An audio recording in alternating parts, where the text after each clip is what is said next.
Welcome to Steel City Mukbang Variety Pod. I am your host, Tara Molina, also known as T-Rex. Feel free to call me that whenever you like. Today, guys, I'm not in a great mood today. My heart is heavy today. So I don't feel like joking around a lot because what I have to talk about is really serious. And if you'll allow me a couple of seconds for a word from our ad partners, we will get into it.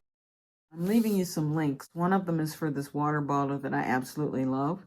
It lights up at whatever intervals you set to remind you to drink water.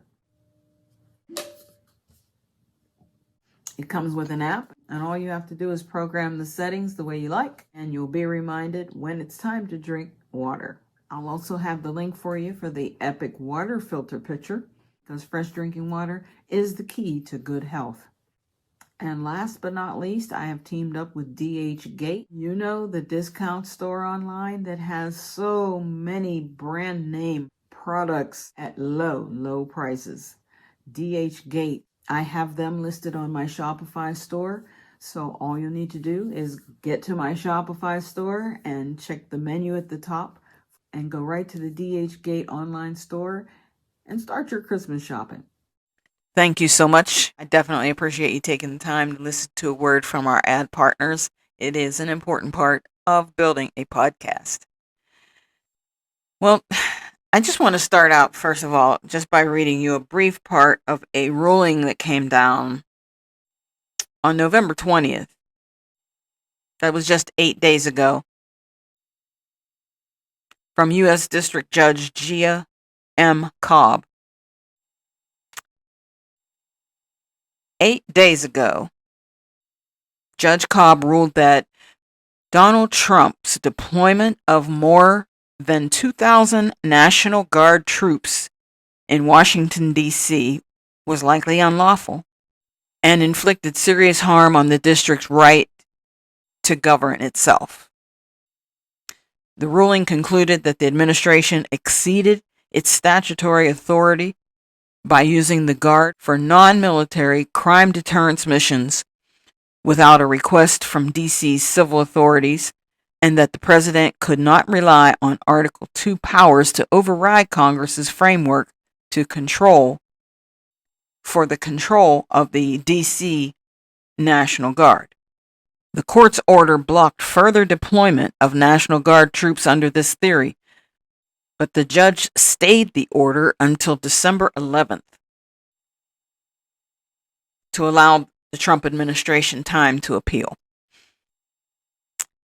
As of that date, the legal finding that the deployment was likely unlawful stands while the question of a permanent injunction is on appeal.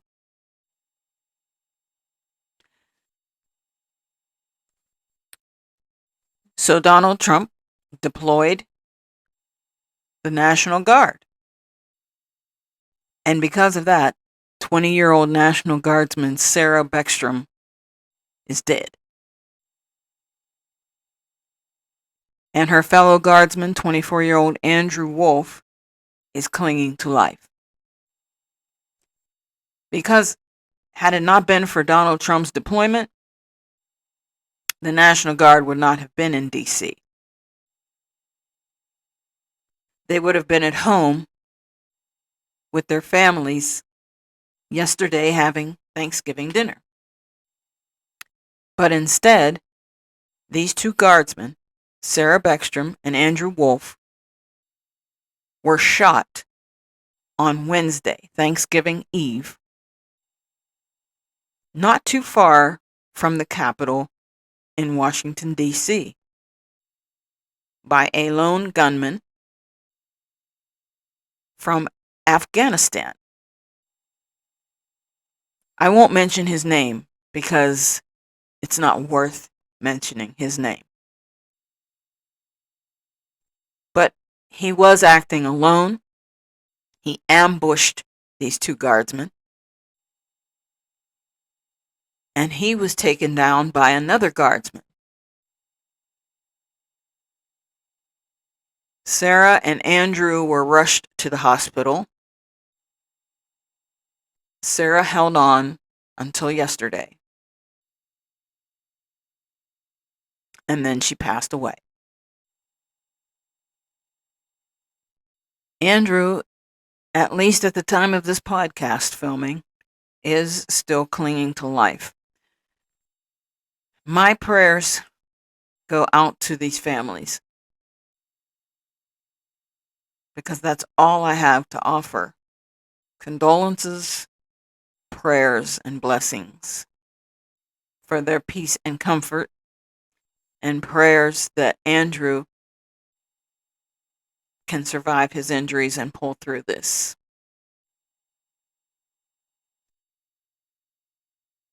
And Donald Trump acts like it's Joe Biden's fault. How did we get there? Well, let's take a look. On August 29th, 2020, Joe Biden directed the Department of Homeland Security to lead the efforts to bring in vulnerable Afghans as they safely resettled into the United States. That was under the Operation Allies program, a humanitarian effort. This was to allow evacuated Afghans to enter the United States. Donald Trump is claiming that these Afghans that were admitted into the United States were not fully vetted, including the one who committed that heinous act of shooting 2 National Guardsmen yesterday. Actually on Thanksgiving Eve. Trump claims that he was one of the Afghans admitted in 2021 under Joe Biden and was not properly vetted for his immigration status. However, the shooter from Wednesday was not vetted until June of this year. And he was vetted by Kash Patel, Donald Trump's FBI director. So, if these Afghanis were not properly vetted during the Biden administration, then why wasn't it caught during the Trump administration vetting? Why didn't Kash Patel catch it? Why was the shooter given a legal immigration status in June of 2025 by Kash Patel? It sounds like the ball was dropped more than once. That's how it sounds. But here's how Donald Trump snapped at a reporter when she questioned him about it. He went cuckoo. I mean, he went nuts.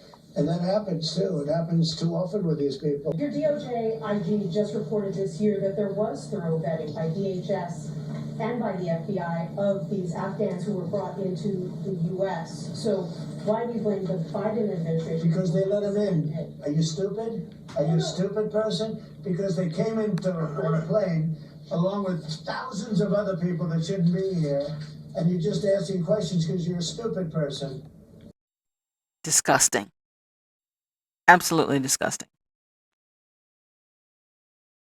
But all of that is beside the point. The point here is that Donald Trump should not have deployed the National Guard, and therefore these 2 young, innocent soldiers should not have been maimed and or killed. I'm pointing the finger only in one direction. Trump's reaction to all of this is to, number one, call up more National Guard. Well, the first 2,200 didn't work. You got 1 killed and 1 in critical condition. So you go and you call up 500 more. How pathetically stupid. How pathetically stupid can this man get? His second brilliant idea was to cancel all immigration progress for any Afghan people and for many other third world countries. Do not permit any third world countries to apply for legal immigration into the United States. Because of one, he cuts off many countries. He was just waiting for an event to be able to do that. He was just chomping at the bit. You can't tell me that he feels bad one bit about what happened. He's using this once again as a political tool.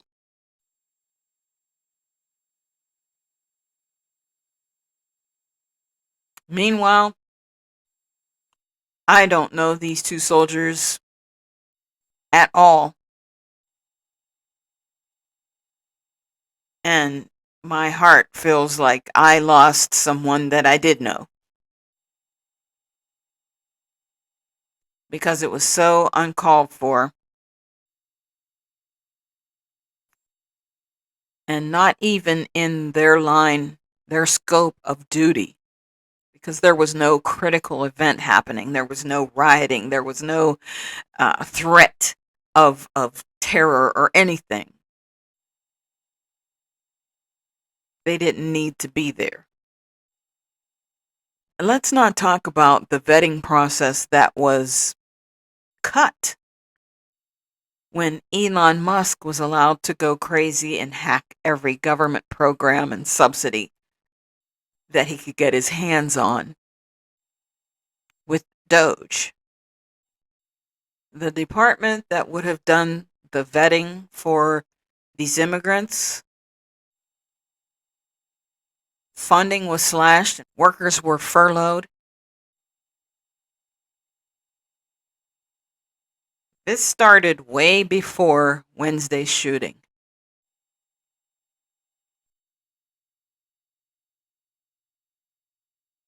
I am not sure where we are headed.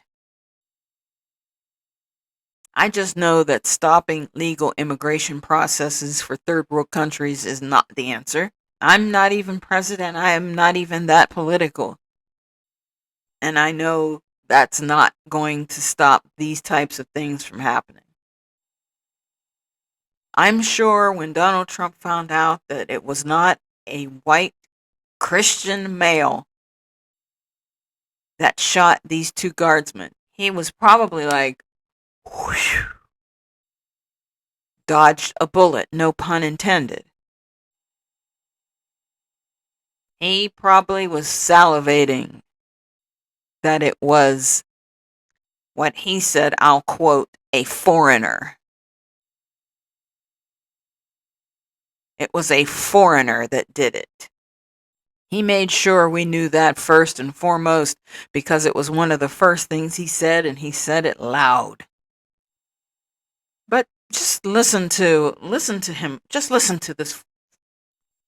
Just listen to him for a second. As we are filled with anguish and grief for those who were shot, we're also filled with righteous anger and ferocious resolve. As President of the United States, I am determined to ensure that the animal who perpetrated this atrocity pays the steepest possible price. I can report tonight that based on the best available information, the Department of Homeland Security is confident that the suspect in custody is a foreigner who entered our country from Afghanistan, a hellhole on earth. He was flown in by the Biden administration in September 2021 on those infamous flights that everybody was talking about. Nobody knew who was coming in. Nobody knew anything about it. His status was extended under legislation signed by President Biden, a disastrous president, the worst in the history of our country.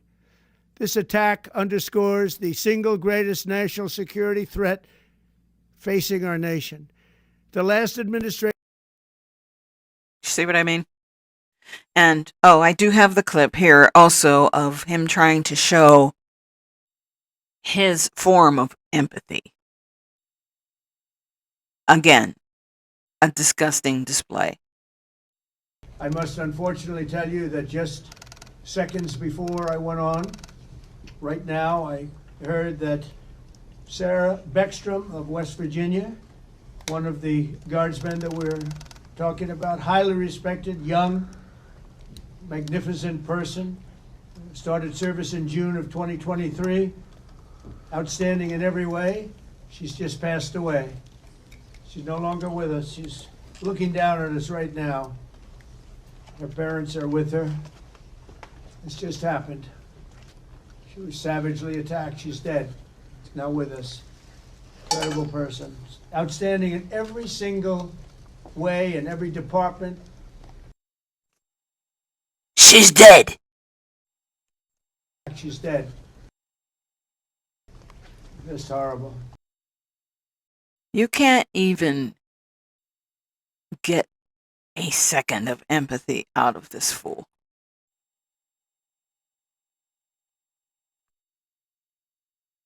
I just wanted you to see it and hear it for yourself.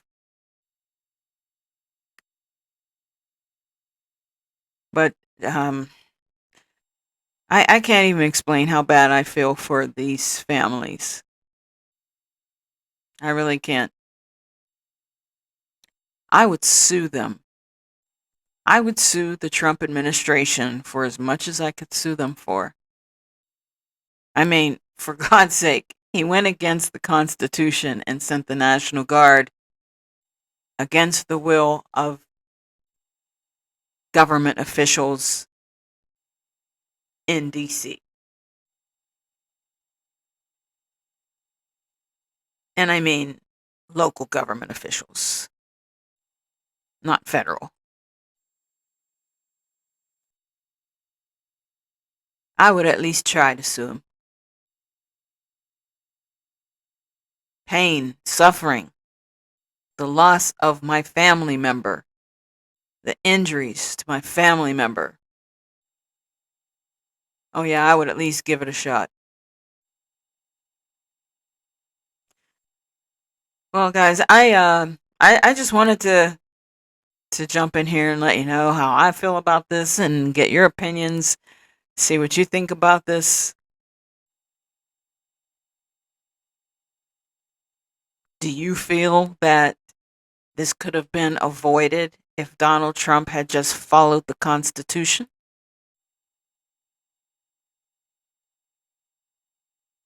Or do you feel he did the right thing and military signs up for any type of danger they may face? I mean, how do you feel?